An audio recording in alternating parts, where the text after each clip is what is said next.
Now let's expand upon our health monitor checking a little bit further. So let's first open a web browser, a new tab here, and let's access our web farm. Okay, great. So we are connected, and this is the content of what we see on the main page. Now keep in mind, this is only a test page, but this is what our clients are expected to see when they connect to our web farm. Well, here's a scenario that does happen, and checking only the web port isn't good enough. So what happens if this HTML page is removed or overwritten with something else? Or what happens if the HTTP service is crashing, not displaying any content? Maybe it shows some error page instead. Well, monitoring just HTTP will not check for that. As long as the web services are running on the server, the BIPLTM will assume that the server is still available and will continue to forward client requests to it. Well, we don't want that. So what we would do in this video is to set up a custom HTTP health monitor profile. And in this profile, the BIPLTM will perform its own web connection to each server, acting as a client. And it will get a page something like this and see the contents here. Now, of course, it will have a different server number, but more or less, this is what our clients is expected to see. So when we look at this page, look at the text on this page, we want to choose a string of text that is unique. Now, we don't want to use the word server, which is here and here, because the word server is very common, and receiving an error page may contain the word server. So don't use server. Now for us, the word abyss, which is right here, that is unique on this page. So this is the string that we should check for to ensure that our web application is working properly.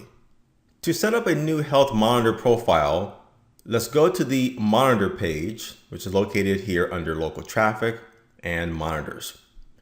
And here we will create a new profile. Let's first put in a unique name that we'll use to identify this in our configuration. Okay, and for the type, it will be based on the HTTP profile since we are dealing with web servers. Next, under configuration, you see different attributes like send string and receive string and so forth. So the send string means that the BIPLTM will do a HTTP GET to pull the web content from each server. This is what our browser is doing when we are accessing our web farm. Now, based on what the BIPLTM receives, it will look within the web contents for the word abyss. So for the receive string, we're going to type in abyss. Okay, and there is no username and there's no password required for us to access the website. Also, the default interval is set to 5 seconds, which means that the BIPLTM will check each web server every 5 seconds to ensure that it is available.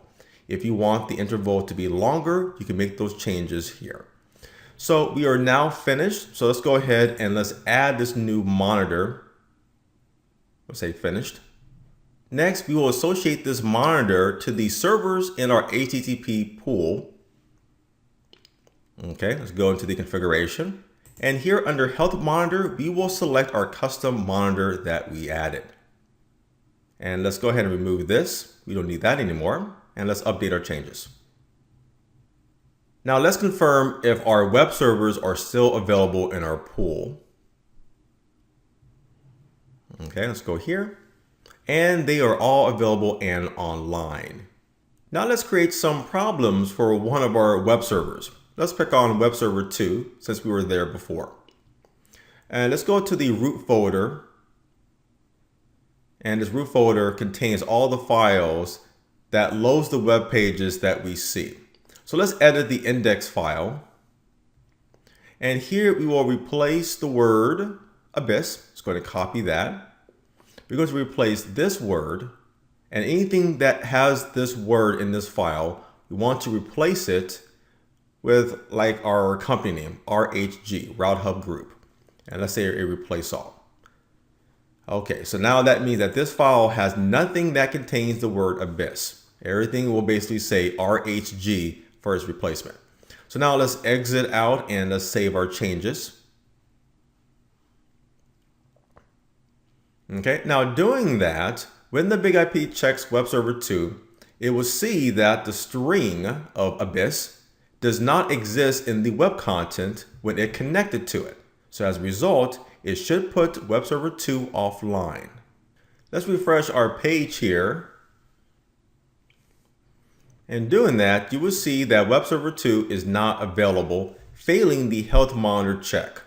And you see the same details on the pool statistics page that we have done many times before. Okay, let's go to pools. And there it will also list Web Server 2 as not available. Let's check out the local traffic logs. So let's go to System and down to Logs and Local Traffic. Let's go to the most recent page. So we'll go down to page 74. Oops. Okay, and there you will see that it was reported down. Web Server 2 has changed to a status of down. It was up for about 9 minutes, but now it is currently down. So let's go back to the pool statistics page so we can easily refresh the status of our pool members.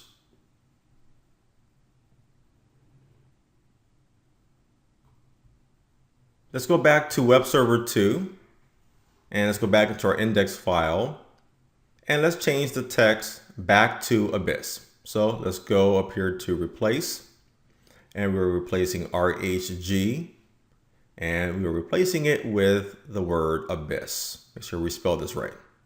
Okay, so replace all and let's go ahead and exit out and save our changes. Okay, so that is completed. So now let's refresh the statistics page here. We'll set this to like 10 seconds. And let's wait for the health monitor checks to complete.